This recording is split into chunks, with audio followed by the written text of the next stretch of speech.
to the Portal to BTS World.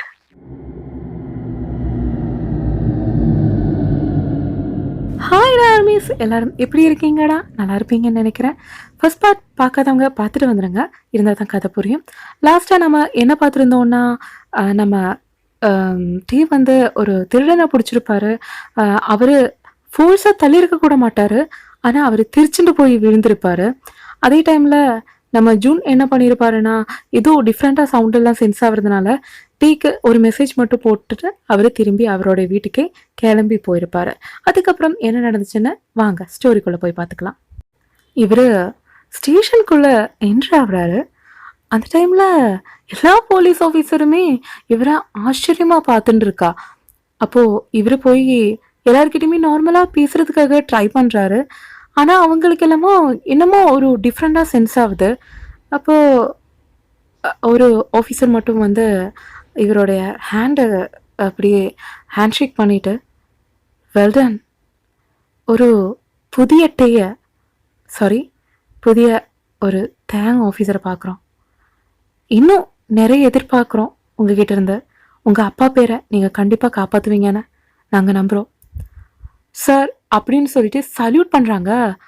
என்ன நடந்துச்சுன்னா, இவருக்கு இந்த விஷயத்தினால இவருடைய பொசிஷனில் இருந்து இவர் ஜஸ்ட் ஒரு கான்ஸ்டபிள் மாதிரி தான் அதில் அப்பாயிண்ட் ஆகிருப்பார். ஆனால் இந்த விஷயத்தினால அவருக்கு உடனடியாகவே ப்ரமோஷன் கிடைச்சிருக்கும். இன்ஸ்பெக்டராக, அந்த போலீஸ் ஸ்டேஷனோட இன்ஸ்பெக்டராக அவர் கன்வெர்ட் ஆகிருப்பார். அவருக்கு ப்ரமோஷன் கிடைச்சிருக்கு. அந்த விஷயம் இவருக்கு தெரிஞ்ச போது இவர் ஹாப்பி ஆகுறாரா இல்லை ரொம்ப சங்கடப்படுறாரா என்னன்னே தெரியல. ஏன்னா அப்பாவை பற்றியெல்லாம் பேசும்போது இவர் கொஞ்சம் எமோஷ்னலாக ஃபீல் ஆகிருப்பார். அப்படியே சரின்னு சொல்கிற மாதிரி சிரிப்பே வரல, இருந்தாலும் சிரிக்க ட்ரை பண்ணி சிரிச்சுட்டு இவர் போய் பார்க்கும்போது நார்மலாக இருக்கிற அந்த பிளேஸில் உட்கார போகும்போது திடீர்னு பார்த்தா அங்கே இருக்க ஆஃபீஸர் சொல்லுவாங்க, சார் நீங்கள் இங்கே இருக்க முடியாது இனிமே, அதுதான் அவங்க ரூம் அப்படின்னு சொல்லிட்டு இன்ஸ்பெக்டரோடைய ரூம் காமிச்சு கொடுக்குறாங்க. இவருக்கு உள்ளே ஏற போகும்போது அப்படியே கையெல்லாம் நடுங்குது. ஏன்னா அப்பாவெல்லாம் அவ்வளோ கெத்தாக பார்த்துருப்பாரா. ஏன்னா இவர் குட்டி வயசாக இருக்கும்போதே அவர் அப்பாவை பார்த்து தான் வளர்ந்துட்டு இருக்காரு. அவர் எப்போவுமே ரொம்ப காம்பீரியமாக இருந்திருப்பாரு. அப்போது இவர் எவ்வளோ பயந்தாங்குழின்னு இவருக்கே நல்லா தெரியும். இவருக்கு அந்த ரூமில் என்டர் ஆகும் போதே ரொம்ப பயப்படுறாரு. கை காலெல்லாம் நடுங்குது, தலையெல்லாம் வேர்த்து கொட்டுது. திடீர்னு பார்த்தா இவர் சுவிட்ச் ஆன் பண்ணவே இல்லை, ஆனால் ஆட்டோமேட்டிக்காக ஏசி எல்லாமே ஓன் ஆகுது. இவருக்கு மனசுக்கே ரொம்ப இதம் தர்ற மாதிரி ஒரு செகண்டில் ஃபீல் ஆகுது. அவ்வளோ நேரம் இருந்த அந்த தலைவலி எல்லாமே ஃப்ராக்ஷன்ஸ் ஆஃப் செகண்ட்லேயே எங்கேயோ காணாமல் போயிடுச்சு. அப்போ இவர் என்ன நடக்குது, நான் ஏன் இவ்வளோ ஃப்ரீயாக ஃபீல் பண்ணுறேன், என்ன ஆச்சு எனக்கு, என்ன இந்த புத்துணர்வு கிடைக்குது?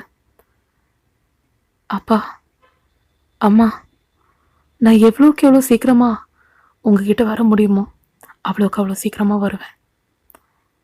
ஆமாம், அதுக்காக தான் இவ்வளோ தைரியமாக நான் இப்போ இருக்கேன். இல்லைம்மா, எனக்கு ஆக்சுவலாக வாழவே பிடிக்கலை இங்கே. அப்பா, இந்த சீட்டில் நான் உட்காரதுக்கு கூட எனக்கு தகுதி இருக்கான்னு தெரியாதுப்பா. நான் சந்தோஷமாக இல்லை.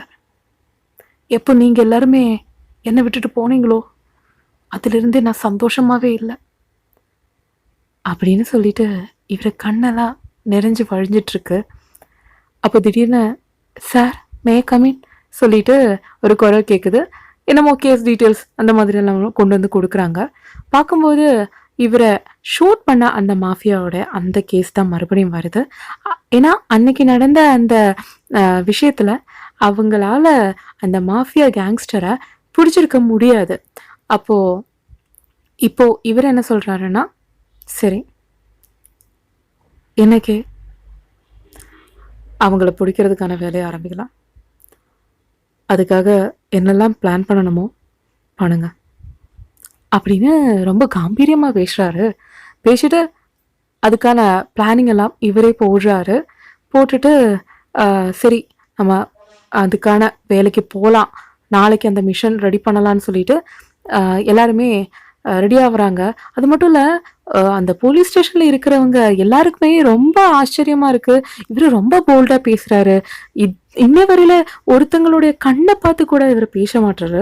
ஆனா, இன்னைக்கு எல்லாரும் முகத்த பார்த்து ரொம்ப போல்டா பேசின்ட்டு இருக்காரு. அத விட ரொம்ப காம்பீரியமா, ரொம்ப லவுடா பேசுறாரு. அ ஏற்கனவே இவரோட வாய்ஸ் கொஞ்சம் டீப் வாய்ஸா தான் இருக்கும். நார்மலா பயந்துண்டு பேசும்போதே, இப்போ ரொம்ப என்ன சொல்றது? தைரியமா பேசுறச்ச, அவங்க கேட்கிற ஆளுக்கு எல்லாமே அப்படியே அ ஆமா, ஓகே சார் அந்த மாதிரி தான் சொல்ல முடியுதே தவிர, வேற எந்த அ ஒப்ஜெக்ஷனும் அவங்களால சொல்ல முடியல. அந்த மாதிரி இருந்துன்ருக்கு. அப்படியே என்ன ஆகுதுன்னா, இவரு அந்த மிஷன் எல்லாம் நாளைக்கு பார்த்துக்கலான்னு சொல்லி, சாயந்திரம் வீட்டுக்கு வராரு. வந்து பார்த்தா ஜுன்ன காணோம். இவருக்கு கொஞ்சம் பதட்டம் ஆயிடுச்சு. ஏன்னா, இங்க தான் ரெஸ்ட் எடுக்க சொல்லிட்டு போனான். ஆனா, எங்க போனான்னு சொல்லிட்டு அப்பத்தான் இவரு அவருடைய மொபைல் எடுத்து பார்க்குறாரு. பார்க்கும்போது அதாவது ஜுன்ன கூப்பிடுறதுக்காக எடுக்குறாரு. அப்பதான் ஜுன் மெசேஜ் அனுப்பி வச்சிருப்பாங்க. "டேய் உன் வீட்ல தனியா இருக்கிறதுக்கே கொஞ்சம் பயமா இருக்குடா. ஏதேதோ ஓடுது. ஏதேதோ பறக்குது. அந்த மாதிரியெல்லாம் ஃபீல் ஆகுதுடா. நான் வீட்டுக்கு கிளம்பிட்டேன். பார்த்து பத்திரமா சூதானமா இருந்துக்கோ மச்சான். உசுருக்கு அந்த வீட்ல உத்தரவாதம் இல்ல." அப்படின்னு வாய்ஸ் நோட் அனுப்பியிருப்பாரு. இவரு கேட்டுட்டு, "லூசா இவன்? இங்க என்ன இங்க என்ன பிரச்சனை இருக்கு? எவ்வளோ வருஷமா நான் இங்க வாழ்ந்துட்டு இருக்கேன். லூசு மாதிரி பேசியிருக்கான்." அப்படின்னு கொஞ்சம் டிஸ்கஸ்ட் ஆகுற மாதிரி பேசுறாரு. ஆனா, இவருக்கே கொஞ்சோண்டு பீதி ஆவுது. ஏன்னா, நீங்களே யோசிச்சு பாருங்க.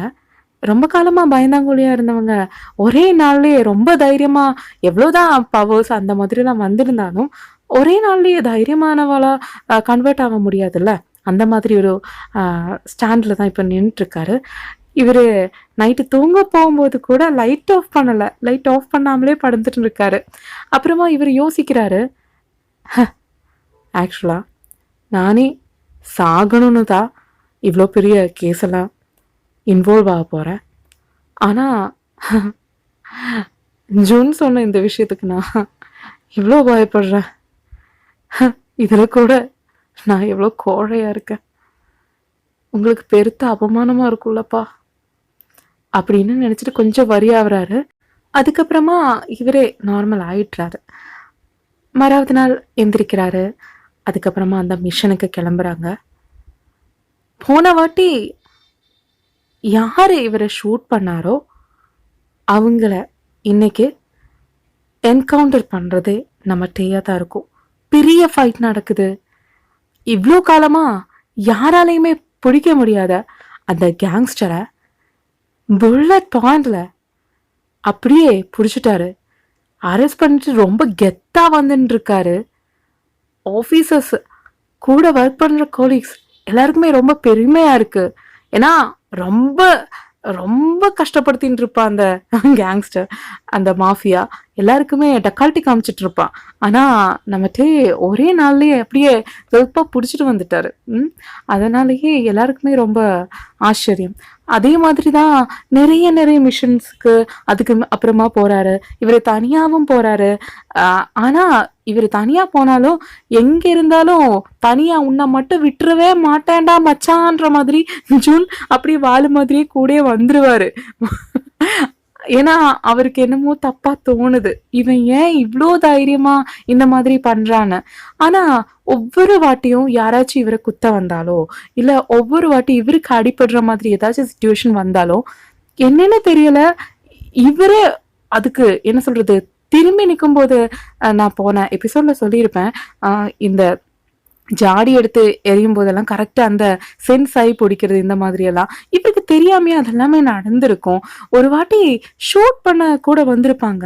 ஆனா அந்த புல்லட் கூட இவரு என்ன சொல்றது இவருடைய அந்த முடியில கூட படல. அவ்வளோ இந்த ஸ்லோ மோஷன்ல எல்லாம் காமிச்சா எப்படி இருக்கும் அந்த மாதிரி வளைஞ்சு நெளிஞ்சு இவரு உடம்பு இவரு நினைக்கிறது, அதாவது நார்மலா இவரு நினைக்கிறதுக்குள்ளேயே இவங்க உடம்ப வந்து ரொம்ப ரிஃப்ளெக்ஷன் ரொம்ப ஸ்பீடா இருக்கும் எல்லாமே. அப்போ இவரு டெய்லி கண்ணாடி முன்னாடி போய் நின்னுட்டு, இது நான் தானா? எனக்கு என்ன நடக்குதுன்னு தெரியலையே. என் உடம்புல என்ன மாத்த நடக்குது? டாக்டர் போய் ஒரு வாட்டி கூடி பார்க்கணுமா? ஆனா தலைவலி இல்லைன்னா உடம்புக்கு முடியாமாண்ணா அந்த மாதிரி ஏதாச்சும் ஆனத்தானே அவர் வர சொன்னாரு. ஆனால் எனக்கு அந்த மாதிரி எந்த பிரச்சனையும் இல்லையே, என்னன்னு போய் சொல்கிறது? அது மட்டும் இல்லை, போனால் தேவையில்லாத பிரச்சனைகளும் வரும்.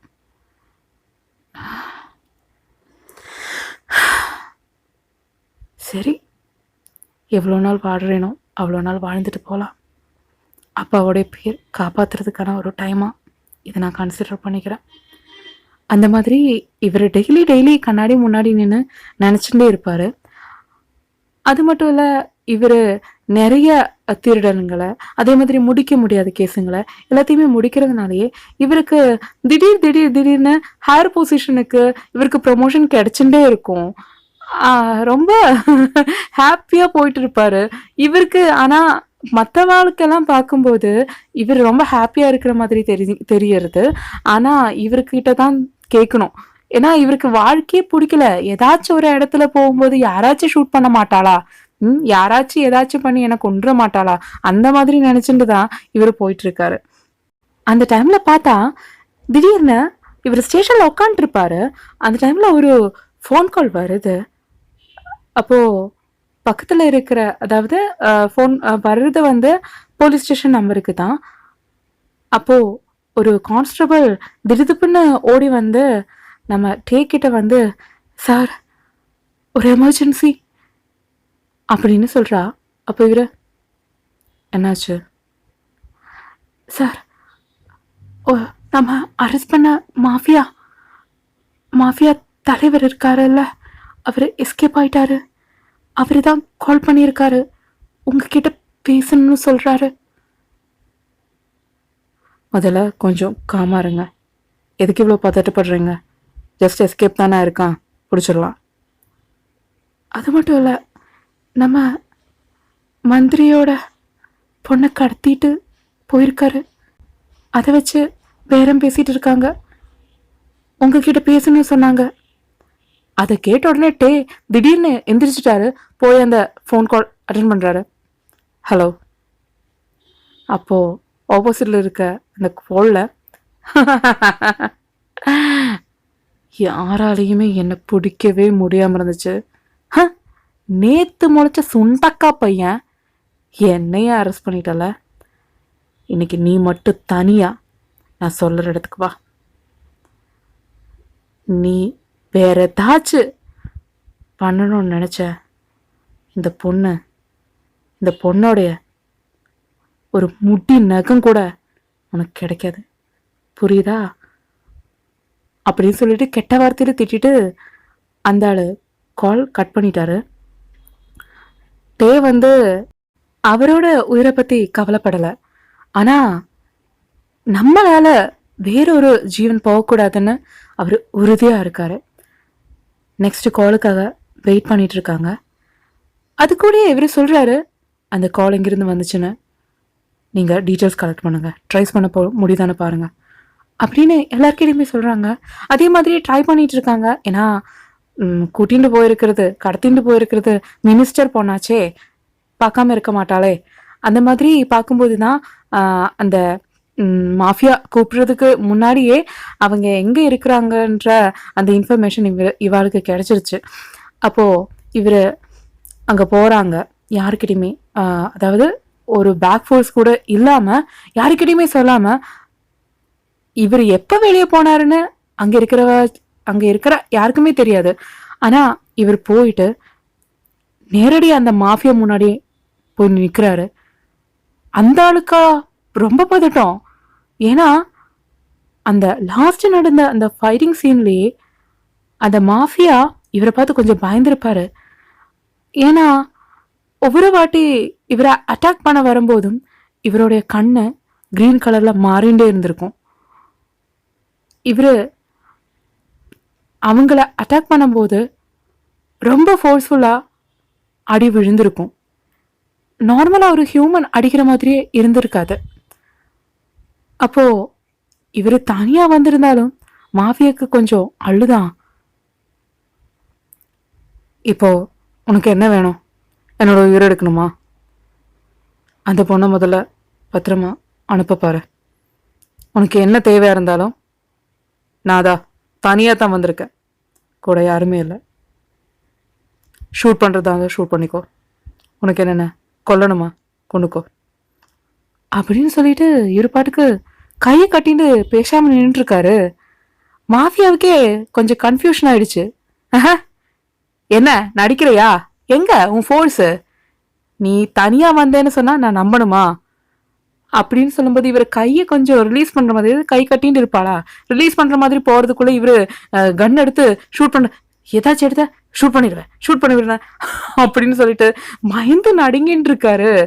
இவ்வளோ நாளா ரொம்ப கெத்து கெத்துன்னு நினைச்ச மாஃபியா இவ்வளோ பயந்து நடக்கிறத பார்த்து இவரே, இவ்வளோதானா உன்னுடைய தைரியம், என்கிட்ட எந்த ஆயுதமே இல்லை பாரு, எந்த வெப்பனும் எடுக்காம தான் நான் வந்திருக்கேன், ஷூட் பண்ணுடா கொள்ளு, ஐ செட் ஷூட் ஐ சே அப்படின்னு இவர் கத்துறாரு. அவர் என்ன பண்ணிட்டாருன்னா அந்த கையில இருக்கிற துப்பாக்கி கீழே போட்டுட்டு அவரு குடுகுடேன்னு ஓட ஆரம்பிச்சிட்டாரு. ஆனா முதல்ல அந்த பொண்ணுடைய கட்டையெல்லாம் அழிச்சு விட்டுட்டு பத்திரமா இருந்துக்கோமா சொல்லிட்டு இவர் கையில இருக்கிற அந்த மொபைல் எடுத்து அந்த பொண்ணுக்கிட்ட கொடுத்துட்டு ஸ்டேஷனுக்கு கூப்பிட்டுட்டு பத்திரமா இருக்குன்னு சொல்லிட்டு அவங்கள வர சொல்லி அவங்க கூட கிளம்பிடு, நான் அவனை பிடிச்சின்னு வந்துடுறேன் அப்படின்னு சொல்லிட்டு இவர் பாட்டுக்கு அந்த மாஃபியா கேங்ஸ்டர் பின்னாடி ஓடுறாரு. அந்த மாஃபியா ரொம்ப ஃபாஸ்டா ஓடுறான்னு நினைப்பு, திரும்பி பார்த்தா நின்ன இடத்துல இருந்தே ஓடின்னு இருக்கான். ஏன்னா இவரு போய் அந்த மாஃபியோட பேக் சட்டையில அந்த காலர்ல இப்படி பிடிச்சின்னு நிப்பாரு, நின்ன இடத்துலயே நின்னுதான் ஓடிட்டு இருப்பான். திரும்பி பார்த்தா இவரு பிடிச்சிட்டு ஓடு, இன்னைக்கு சாயந்தரம் வர இப்படியே ஓடிட்டு இருக்க போறியா அப்படின்னு கேக்குறாரு. அப்போ அந்த மாஃபியா அப்படி நின்னுட்டு, நீ உண்மையாலுமே மனுஷனாடா, இல்ல நான் ஒரு ஏலியன் என்ன அப்படின்னு இவரு கேக்குறாரு. அப்போ நான் நினைச்சேன் நீ நார்மலா ஒரு ஹியூமனா இருக்க மாட்டேன்னு நினைச்சேன் அப்படின்னு சொல்லிட்டு இவரு ஒரு குட்டியோண்டு கன்னு மட்டும் கையில வச்சிருப்பாரு. யாரு, இந்த கேங்ஸ்டர்.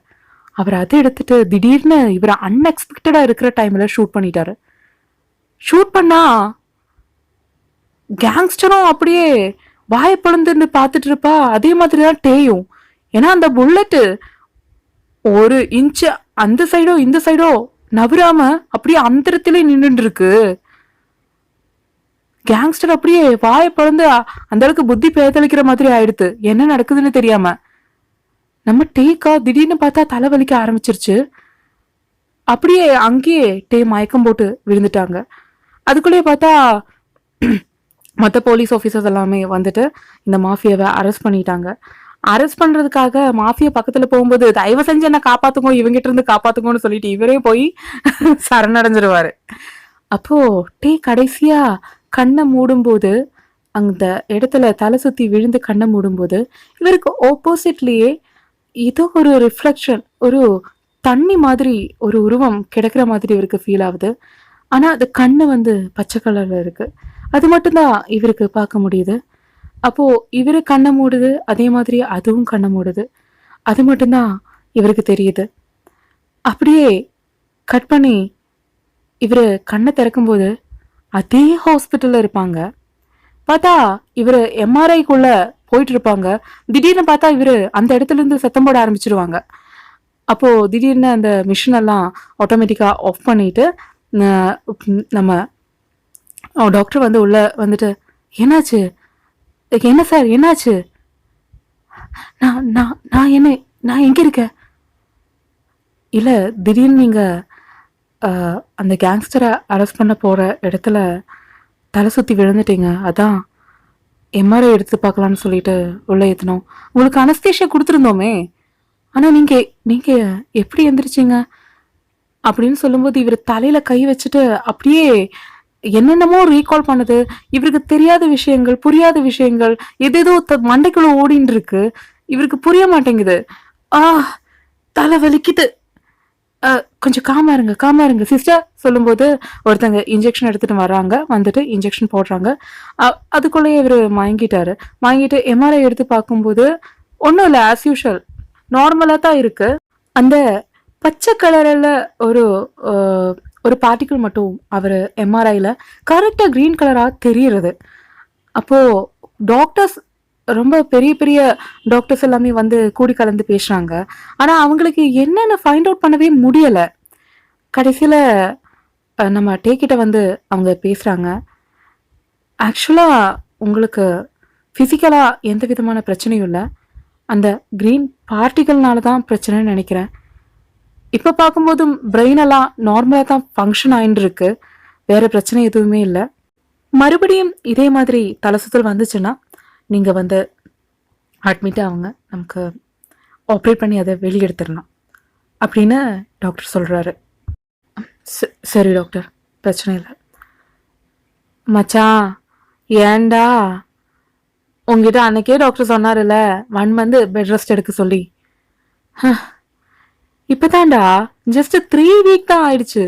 அதுக்குள்ளேயே எவ்வளோ பெரிய கேஸ், எவ்வளோ பிரச்சனைகள்.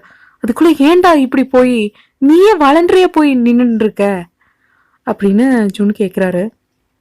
ஆனா இவர் எந்த விதமான பதிலும் சொல்ல. லைட்டா ரொம்ப லைட்டா ஸ்மைல் பண்றாரு. அப்போ ஜூன் கேட்குறாரு, எனக்கு புரிஞ்சு போச்சுடா நீ என்ன நினைக்கிறேன்னு. ஆனா டேய், உயிர் அது ரொம்ப முக்கியம். நமக்கு பிரயோஜனமாகுதோ இல்லையோ, நம்மளால மற்றவங்களுக்காச்சும் பிரயோஜனமாகும். அதை முதல்ல புரிஞ்சுக்கோட்டே. நீ தப்பான எந்த முடிவும் எடுக்கக்கூடாது அப்படின்னு சொல்லிட்டு ஜூன் பாட்டுக்கு கிளம்பிட்டாரு. டே யோசிச்சுட்டே இருக்காரு. கொஞ்சம் ஒரு 1 hour முடிஞ்சதுக்கு அப்புறமா இவரையும் டிஸ்சார்ஜ் பண்ணிட்டாரு. பார்த்தா அதுக்குள்ளே ஜூன் வந்துட்டாரு. போலாமா மச்சான்? நீ போயிருப்பேன்னு நினைச்ச. அது எப்படிடா உன்னை விட்டுட்டு போறது? ஏன்னா நீ தான் என்னுடைய ஃப்ரெண்டாச்சே அப்படின்னு அவர் சொல்றாரு. அதே மாதிரியே கூட்டிட்டு அவரை வீட்டில் கொண்டு போய் நம்ம ஜூன் ஆக்குறாரு. வீட்டுக்கு வந்ததுக்கு அப்புறமா, டே மச்சான் நான் கிளம்புறேன்டா, பார்த்து பத்திரமா இருந்துக்கோ. டேய் இங்கே தங்கியிருக்கலாம்ல. சாமி என்னை விட்டுடுடா. உன் வீட்டில் என்னமோ பிரச்சனை இருக்கு, அது மட்டும் எனக்கு தெரியும். அன்னைக்கு ஒரு நாள்லயே நான் ரொம்ப பயந்துட்டேன். உன் வீட்ல எல்லாம் என்னால இருக்க முடியாது. வேணா நீ ஒரு வேலை பண்ண, என் கூட என் வீட்டுக்கு வா. என் வீட்லயாச்சும் அப்பா அம்மா தங்கச்சி எல்லாருமே இருப்பா, நீ வா அப்படின்னு சொல்லும்போது, அதெல்லாம் வேணாடா, நான் பார்த்துக்கிறேன், நீ கிளம்பு. டே உண்மையே சொல்கிறேன்டா, உன் வீட்டில் என்னமோ இருக்கு, கொஞ்சம் பார்த்து பத்திரமா இருந்துக்கோ. ஏதாச்சும் தேவை இருந்துச்சுன்னா கூப்பிடு. எவ்வளோ பயமாக இருந்தாலும் நான் வந்துடுவேண்டா உனக்காக அப்படின்னு ஜூன் சொல்லிட்டு போகிறாரு. அப்போது இவருக்கு கொஞ்சம் சந்தோஷமாகவும் இருக்குது. ஏன்னா இவரை பற்றி யோசிக்கிறதுக்கும் யாராச்சும் இருக்காங்களே அந்த மாதிரி. அப்படியே இவர் பாத்ரூமில் போய் ஃப்ரெஷ் ஆகிட்டு இருக்காரு. ஃப்ரெஷ் ஆகிட்டு இவர் வெளியே வர்றாரு. ஒரு துண்டு மட்டும்தான் கட்டியிருக்காரு. அப்படியே வந்து இவர் மிரர் முன்னாடி நின்றுட்டு அப்படியே ஹேரை வந்து ஹேர் ட்ரைவை யூஸ் பண்ணி ட்ரை பண்ணிட்டு இருக்காரு. அப்போ பார்த்தா கண்ணாடியில் ரிஃப்ளெக்ஷனில் பின்னாடி என்னமோ ஒரு பச்சையாட்டம் என்னமோ ஒரு ஜந்து இருந்துட்டு இருக்கு. இவர் லைட்டாக உத்து பார்க்குறாரு. அப்போ இவர் நினைக்கிறாரு, தவளை, பெரிய சைஸ் தவளை, இத பிடிச்சி கொடுத்தா நிறைய பணம் கிடைக்கும். எப்படி சாகிறதுக்கு முன்னாடி நிறைய இடம் போய் சுற்றி எல்லாம் பார்க்கலாம். சரி பிடிச்சிடலாமா, அந்த தவளைக்கு தெரியாத மாதிரி நான் திரும்பணும் அப்படின்னு சொல்லிட்டு இவர் மெதுவாக திரும்புறாரு. திரும்பினா ஒரு பச்சை கலர்ல ஒரு சாதனம் உட்காந்துட்டு இருக்காங்க. கட்டில ஹாயா படுத்துன்னு இருக்கு, உட்காரல படுத்துன்னு இருக்கு. அப்போ இவரு மெதுவா ஒரு கூடை எடுத்துட்டு போய் அப்படியே கமுக்குன்னு பிடிக்கலான்னு சொல்லிட்டு போகிறதுக்குள்ளேயே திடீர்னு பார்த்தா அந்த தவளையை காணோம். அப்ப இவருக்கு, இப்பதானே பார்த்தேன், இங்க தானே படுத்துனுச்சு, தவளை எங்க போச்சு? ஐயோ மண்டையில அடிபட்டுறதுலேருந்தே ஏதோ ஆகுது எனக்கு. அடைச்ச என்னோட பிரம்மையா இருக்கும் அப்படின்னு சொல்லிட்டு பார்க்கும்போது திடீர்னு இவரு கீழே குமிச்சு பார்ப்பாரு. பார்த்தா அந்த தவளை இவருக்கு முன்னாடி நின்று இருக்கும். ஐயோ அப்ப தவளை, பெரிய சைஸ் தவளை அப்படின்னு சொல்லிட்டு இவர் கத்துறாரு. அப்ப அது காதை பொத்திக்கும். காதை பொத்திட்டு ஐயோ ஐயோன்னு சொல்லிட்டு அது கையை போட்டு ஆட்டின்னு இருக்கு. ஐயோ தவளை பேசுது, ஐயோ தவளை பேசுது சொல்லிட்டு இவரு குடுகுடே ஓடி போய் ஒரு இடத்துல ஒளிஞ்சிட்டு இருப்பாரு. அங்க ஒளிஞ்சுண்டு இவரு அப்படியே மெதுவா மெதுவா எட்டி எட்டி பார்த்துட்டு இருப்பாரு அந்த கட்டில் பக்கத்துல. அது இருக்கா அது இருக்கான்னு சொல்ற மாதிரி. அப்போ திடீர்னு இவருக்கு என்னமோ சென்ஸ் ஆகுது, என்னமோ மேல வந்து இடிச்சுட்டு இருக்கிற மாதிரி. அப்போ இவரு லைட்டா திரும்பி பார்க்கும்போது அந்த தவளை இவருடைய மூஞ்சிக்கு முன்னாடி நின்னுட்டு என்ன தெரிகிறது அப்படின்னு கேக்குது. ஐயோ, பெரிய சைஸ் தவளை பேசுது அப்படின்னு சொல்லிட்டு கத்திட்டு எந்திரிச்ச ஒரே ஓட்டம். ஆனா இவர் எங்க எல்லாம் ஓடுதோ அங்க எல்லாம் இவர் போறதுக்கு முன்னாடியே இங்க அந்த ஒரு ஜந்து வந்து முன்னாடி நிக்குது. அப்போ இவரு கத்திண்டே ஓடிட்டு இருக்காரா. ஒரு செகண்ட்ல என்ன ஆயிடுச்சுன்னா இவரு ஓடுறது எல்லாத்தையுமே ஸ்டாப் பண்ற மாதிரி ஒரு சொடக்குதான் அது போடும். அப்படி இவர் ஃப்ரீஸ் ஆன மாதிரி நின்றுட்டு இருக்காரு. அப்போ அந்த ஜந்து சொல்லுது, நீ நினைக்கிற மாதிரி நான் ஒன்றும் தவளை எல்லாம் கிடையாது. நான் வந்து ஒரு ஏலியன். முதல்ல அதை நீ புரிஞ்சுக்கோ. நீ கத்த மாட்டேன்னு சொன்னா நான் உன்னை ரிலீஸ் பண்றேன். இல்ல இப்படியே கத்தின்னு இருப்பேன்னா நான் ரிலீஸ் பண்ண மாட்டேன். எப்படி வசதி? அப்போ இவரு மண்டையை மட்டும் ஆட்டுறாரு. அதே மாதிரி மறுபடியும் ஒரு சடக்கு போடுது. போட்ட உடனே இவர் ரிலீஸ் ஆயிடுறாரு. இவர் மூச்சு வாங்குது. என்ன கொல்ல வந்தியா? ஆமா, உனக்கு தான் பயமே இல்லையே.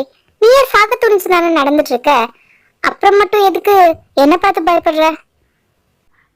என்னுடைய சாவு வந்து ஒரு தவளை. அப்போ அது முறைக்குது, சாரி, ஒரு ஏலியன் கொன்னதா இருக்க கூடாது. எங்க அப்பா மாதிரி எல்லாம் ரொம்ப ரொம்ப பெரிய ஒரு ஃபைட்டு இல்லைன்னா ஒரு ஷூட் அவுட்ல எல்லாம் இறந்து போகணும் இருந்ததா எங்க அப்பாவுக்கும் பெருமையா இருக்கும். அதனாலதான். ஆனா இந்த மாதிரி உன்ன மாதிரி எல்லாம் இருக்கிற ஒருத்தர் என்ன கொல்லக்கூடாது அப்படின்னு சொல்லிட்டு காமெடியா அழுதுன்னு இருப்பாரு. அப்போ அந்த ஏரியன் வந்து மண்டையில அப்படியே கையை வச்சுட்டு, உன்னை கொல்றதுக்காக மெனக்கிட்டு அவ்வளோ தூரத்துல இருந்து ஸ்பேஸ் ஷிப் எடுத்துட்டு இங்க நான் வரணுமா அப்படின்னு கேட்கும்போது இவரும் திருன்னு முழிக்குது. அப்போ அந்த ஏலியனும் அப்படியே கண்ணை சிமிட்டி சிமிட்டி பார்த்துட்டு இருக்கு. அவ்வளோங்கதாங்கடா, ஏலியனோட இன்ட்ரோ கொடுத்துட்டேன். அதுக்கப்புறம் என்ன நடக்குதுன்னு நம்ம நெக்ஸ்ட் எபிசோட்ல பார்த்து தெரிஞ்சுக்கலாம். அப்போ உங்களுக்கு பிடிச்சிருந்தா லைக் பண்ணுங்க, சப்ஸ்கிரைப் பண்ணுங்க. அப்புறமா ரொம்ப பிடிச்சிருந்துச்சுன்னா உங்கள் ஃப்ரெண்ட்ஸ் அண்ட் ஃபேமிலிக்கு ஷேர் பண்ணி விடுங்க. அப்புறமா பிடிச்ச சீன் பிடிக்காத சீன் அப்படி ஏதாச்சும் இருந்துச்சுன்னா கமெண்ட்டை கொண்டு வந்து அப்படியே கொட்டி நிறையுங்க. அந்த கமெண்ட் எல்லாம் பார்த்துட்டு நானும் உங்களுக்கு ரிப்ளை பண்ணுவேன். ஓகேவா? அவ்வளோதான்டா. அப்போது அதுக்கப்புறமா நம்ம சேனலோடைய ஓனரான தியா குழந்தை சின்னதாக ஒரு பிஸ்னஸ் வச்சு நடத்தின்னு இருக்கா. அதில் ஜுமுக்கா, பிரேஸ்லைட்ஸ், அதே மாதிரி பேங்கிள்ஸ், அதே மாதிரி நிறைய விஷயங்கள் உருவாக்கின்னு இருக்கா. உங்களுக்கு ஏதாச்சும் தேவை இருந்துச்சுன்னா அவளுடைய டெலிகிராம் சேனலோடைய link and insta ID description பாக்ஸில் கொடுத்துருக்கோம்.